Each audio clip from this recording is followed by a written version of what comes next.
올해 63, 서울 북쪽 작은 아파트에서 홀로 살고 있어요.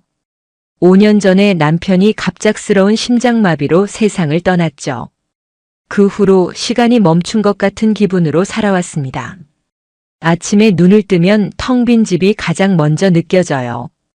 남편과 함께 써오던 퀸 사이즈 침대는 이제 제게 너무 큰 규모가 되어버렸어요. 그래서 침대 한쪽만 사용하고 다른 쪽은 항상 깔끔하게 정돈된 채로 남겨둡니다.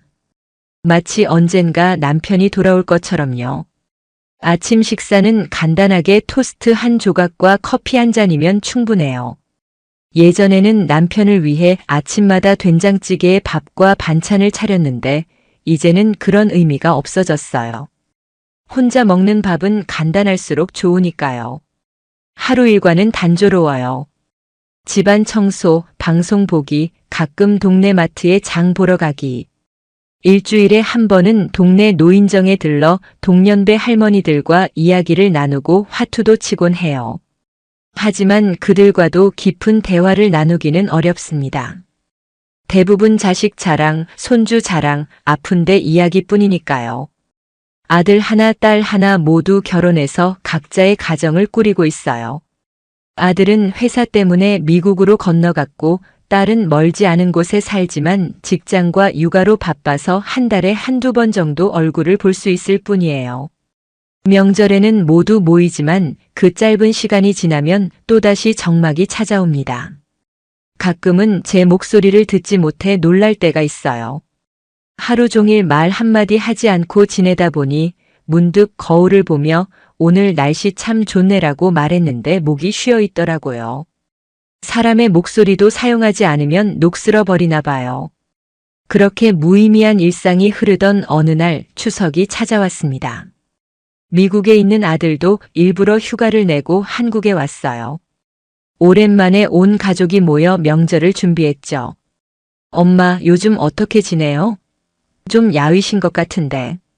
식사를 준비하면서 아들 민석이가 걱정스럽게 물었어요. 잘 지내지. 늘 똑같아. 너희들만 보면 엄마는 행복해. 웃으며 대답했지만 민석이의 눈빛은 여전히 걱정스러워 보였어요. 명절 음식을 다 먹고 설거지를 마친 후 민석이가 조심스럽게 다가왔습니다. 엄마, 드릴 말씀이 있어요. 무슨 일이니? 사실 엄마 혼자 계시는 게 너무 걱정되어서요. 요즘에 좋은 곳이 있다고 해서. 민석이는 꺼내기 어려운 듯 머뭇거렸어요. 무슨 말인지 그냥 해봐. 엄마한테 뭘 그렇게 어려워하니? 실버 만남이라고. 우리 나이대 분들을 위한 소개팅 서비스가 있어요. 제 친구 어머님도 거기서 좋은 분 만나서 재혼하셨거든요. 순간 숨이 멎는 것 같았어요. 재혼? 소개팅? 60이 넘은 나이에? 무슨 소리야? 이 나이에 무슨. 아버지한테 미안해서라도 그런 생각은 꿈에도 못해. 화를 내며 말했지만 사실 마음 한구석이 흔들렸어요. 쓸쓸한 밤을 보낼 때마다 누군가와 이야기를 나누고 싶을 때마다 그런 생각이 들지 않았던 것은 아니니까요. 엄마 아버지도 엄마가 이렇게 외롭게 사는 걸 원치 않으셨을 거예요. 벌써 5년이 지났잖아요. 그래도 이 나이에. 웃기지 마라. 대화는 거기서 끝났어요. 하지만 민석이의 말은 제 마음속에 남았습니다. 추석이 끝나고 아이들이 각자의 집으로 돌아간 후 더욱 고요해진 집안에서 민석이의 말이 자꾸 떠올랐어요. 그날 밤 TV에서는 황혼 재혼에 대한 다큐멘터리가 방영되고 있었습니다. 우연인지 운명인지 모르겠지만 화면 속 노부부들의 행복한 모습이 눈에 들어왔어요. 사랑에는 나이가 없습니다. 외로움을 함께 나눌 수 있는 동반자를 찾는 것, 그것이 황혼의 재혼이 갖는 의미입니다. 다큐멘터리 속 나레이션이 마음에 와닿았어요. 그날 밤 오랜만에 남편의 사진을 바라보며 오랫동안 이야기를 나눴습니다. 여보, 나 어떻게 해야 할까요? 당신이 떠난 후로 너무 외로워요. 누군가와 말이라도 나눌 수 있다면. 당신이 보기에 이기적인가요? 물론 대답은 없었지만 남편의 사진 속 미소가 마치 행복하게 살아라고 말하는 것 같았어요. 다음 날 용기를 내어 민석이에게 전화를 걸었습니다. 민석아, 엄마가 어제 말한 거 한번 알아볼게. 민석이는 놀라면서도 기뻐했어요. 그는 곧바로 황혼의 동반자라는 중년 만남 전문 업체에 연락처를 보내주었습니다. 처음 상담원과 통화할 때는 너무 긴장했어요. 목소리가 떨리고 얼굴은 화끈거렸죠. 마치 20살 소녀처럼요. 김순자 고객님 걱정 마세요. 저희는 50대 이상 분들만 전문으로 관리하고 있어요. 비슷한 배경과 가치관을 가진 분들을 매칭해 드립니다. 상담원의 말에 조금씩 안심이 되었어요. 회원 가입을 하고 상세한 프로필을 작성했습니다. 취미, 성격, 가족관계, 건강 상태 등 꽤 많은 질문에 답해야 했어요. 첫 만남이 잡혔을 때는 정말 떨렸습니다. 30년 만에 소개팅이라니 무슨 옷을 입어야 할지, 무슨 말을 해야 할지 걱정되었어요. 딸 미연이에게 옷 좀 골라달라고 부탁했죠. 미연이는 처음에 놀랐지만 곧 엄마의 새로운 도전을 응원해 주었어요. 엄마, 이 옷 입으면 예쁘실 거예요. 그리고 너무 걱정 마세요. 그냥 친구 만난다고 생각하세요. 첫 만남의 상대는 박지웅 씨, 68배 전직 고등학교 교장 선생님이었어요. 강남의 조용한 카페에서 만났습니다. 김순자 씨 처음 뵙겠습니다. 단정한 정장 차림의 박 선생님은 예의 바르고 지적인 인상이었어요. 처음엔 어색했지만 대화가 이어질수록 편안해졌습니다. 그는 주로 교육 이야기, 책 이야기를 했는데 너무 고지식해 보였어요. 요즘 젊은이들은 예절이 없어요. 우리 때는 어른 앞에서 절대로 다리를 꼬지 않았는데 대화가 계속될수록 그의 보수적인 가치관이 느껴졌습니다. 식사 중에도 계속 젊은 세대를 비판하는 말을 했어요. 공감되는 부분도 있었지만 대화가 너무 딱딱하게 느껴졌습니다. 헤어질 때 그는 다음 만남을 제안했지만 정중히 거절했어요. 첫 경험치고는 나쁘지 않았지만 함께하고 싶은 사람은 아니었습니다. 첫 만남의 결과를 상담원에게 알렸더니 두 번째 만남을 준비해 주겠다고 했어요. 이번에는 조금 더 편안한 성격의 분을 소개받았습니다. 두 번째 만남의 상대는 강대현 씨, 65의 사업가였어요. 첫인상부터 달랐습니다. 캐주얼한 옷차림에 활기찬 목소리로 대화를 이끌어갔죠. 순자 씨, 솔직히 말해서 사진보다 실물이 훨씬 좋으시네요. 우리 나이에 이렇게 아름다운 분을 만나다니 행운입니다. 처음부터 너무 적극적인 칭찬이 부담스러웠지만 대화는 재미있게 이어졌어요. 그는 여행 이야기, 맛집 이야기 등 다양한 주제로 대화를 이끌었습니다. 식사 후 근처 공원을 산책하자고 제안했고 저는 동의했어요. 공원에서 걷는 동안 그는 갑자기 제 손을 잡으려 했습니다. 아직은 좀. 당황해서 손을 빼자 그는 미소 지으며 이해한다고 했어요. 하지만 대화가 계속되면서 그의 관심사가 좀 다른 쪽으로 향하고 있다는 걸 느꼈습니다. 순자 씨, 사실 나이가 들어도 사람의 욕구는 변하지 않잖아요. 살면서 가장 중요한 건 육체적 건강과 그걸 나눌 수 있는 파트너죠. 대화가 계속 그쪽으로 흘러가자 불편해졌어요. 그는 황혼의 육체적 관계의 중요성에 대해 너무 노골적으로 이야기했고 마치 그것이 재혼의 주된 목적인 것처럼 말했습니다. 강 씨, 저는 그런 관계보다는 서로 의지하고 대화할 수 있는 동반자를 찾고 있어요. 제 말에 그는 잠시 당황한 듯 했지만 곧 대화 주제를 바꾸었어요. 하지만 그 후로도 계속 그런 뉘앙스의 말을 슬쩍슬쩍 던졌습니다. 집에 돌아와서 깊은 한숨을 내쉬었어요. 두 번의 만남, 두 번의 실망. 이 나이에 새로운 인연을 찾는다는 게 너무 어려워 보였습니다. 역시 이 나이에 새 인연은 무리인가 봐. 민석이에게도 전화해서 그만두겠다고 말했어요. 엄마, 조금만 더 기다려보세요. 좋은 인연은 쉽게 찾아지지 않는 거예요. 민석이의 말에도 이제는 기대가 크지 않았어요. 하지만 상담원의 끈질긴 설득으로 마지막 한 번만 더 만나보기로 했습니다. 이번에 소개해드릴 분은 정말 신중하게 선택했습니다. 김순자님과 가치관이 비슷하고 대화가 잘 통할 것 같은 분이에요. 세 번째 만남의 장소는 인사동의 전통 찻집이었어요. 약속 시간보다 15분 일찍 도착해 조용히 기다리고 있는데 약속 시간이 5분 지나도 상대방이 오지 않았습니다. 또 실망인가? 그렇게 생각하고 있는데 갑자기 누군가 허겁지겁 뛰어들어왔어요. 정말 죄송합니다. 길을 잘못 들어서. 김순자 씨 맞으시죠? 숨을 헐떡이며 들어온 남자는 이영수 씨, 68배 전직 건축가였습니다.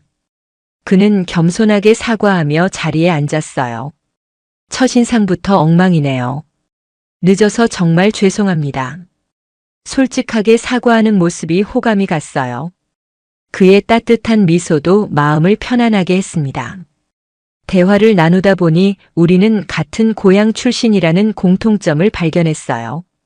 더욱 놀라운 것은 우리가 같은 초등학교를 다녔다는 사실이었죠. 혹시 황 선생님 기억나세요? 5학년 때 담임이셨는데. 당연하죠. 항상 빨간 넥타이 매시고 다니셨어요. 그리고 글씨가 정말 예뻤죠.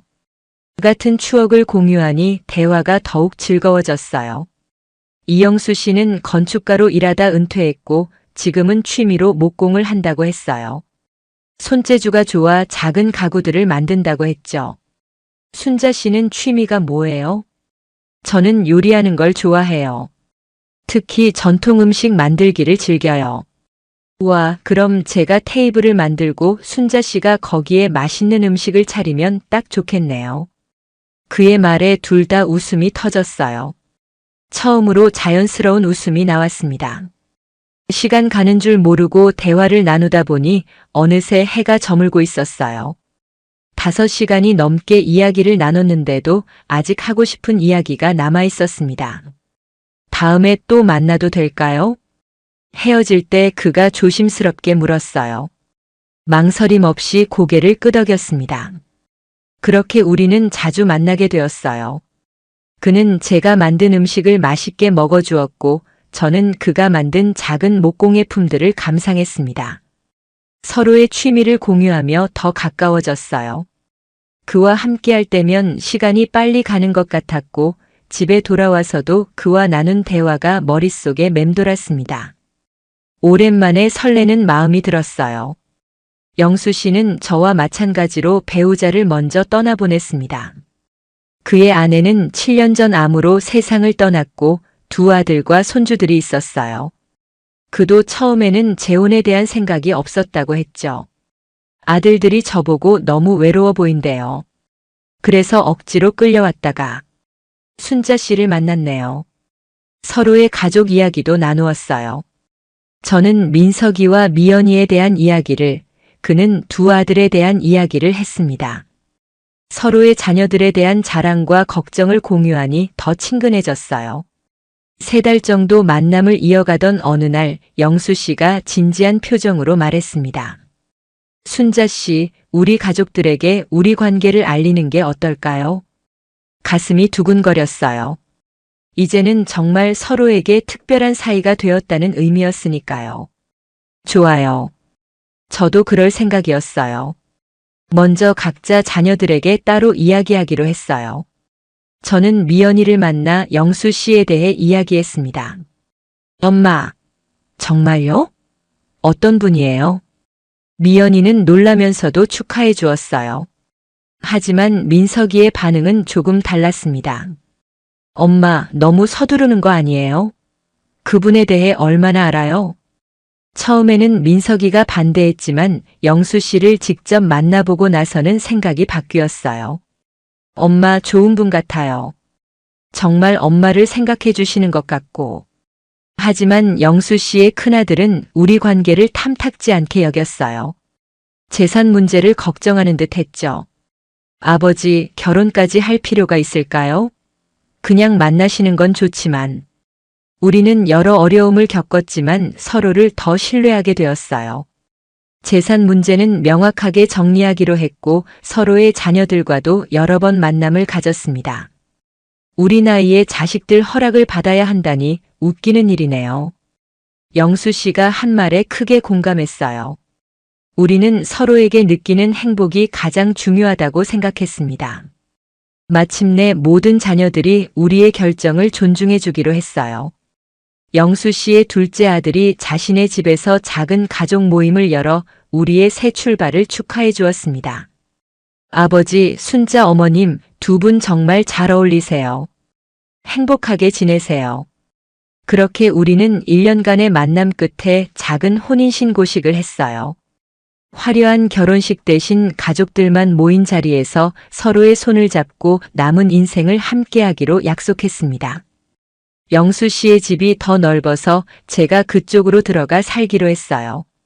3개월이 지난 지금 아직도 서로의 생활 습관을 맞춰가는 중이지만 매일이 새로운 발견과 기쁨으로 가득합니다. 여보, 내가 좋아하는 건 이걸 넣고 끓이는 거야. 아니, 내가 60년 넘게 먹어보니 이게 더 맛있어. 사소한 다툼도 있지만 곧 웃음으로 바뀌곤 해요. 혼자였다면 느끼지 못했을 소소한 행복들이 매일 찾아옵니다. 가끔 남편 사진을 보며 이야기를 나눠요. 여보, 제가 새 삶을 시작했어요. 영수 씨는 정말 좋은 사람이에요. 이해해 주세요. 마음속으로는 첫 남편도 지금의 행복을 응원해 주리라 믿고 있습니다. 밤에 잠들기 전 영수 씨와 손을 꼭 잡고 눈을 감으며 생각해요. 인생은 참 예측할 수 없는 여정이구나. 63세 나이에 찾아온 새로운 사랑, 그리고 동반자. 늦게 찾은 사랑이지만 그래서 더 소중하고 감사한 시간들입니다. 늦게 만난 만큼 더 오래 함께해요. 영수 씨의 말에 고개를 끄덕이며 눈을 감습니다. 더 이상 혼자가 아니라는 사실이 얼마나 큰 위안이 되는지 경험해 본 사람만이 알 수 있을 거예요. 이야기가 재미있으셨나요? 좋아요와 구독으로 응원해 주시면 더 많은 감동적인 이야기로 찾아뵙겠습니다. 여러분의 작은 관심이 저에게는 큰 힘이 됩니다. 감사합니다.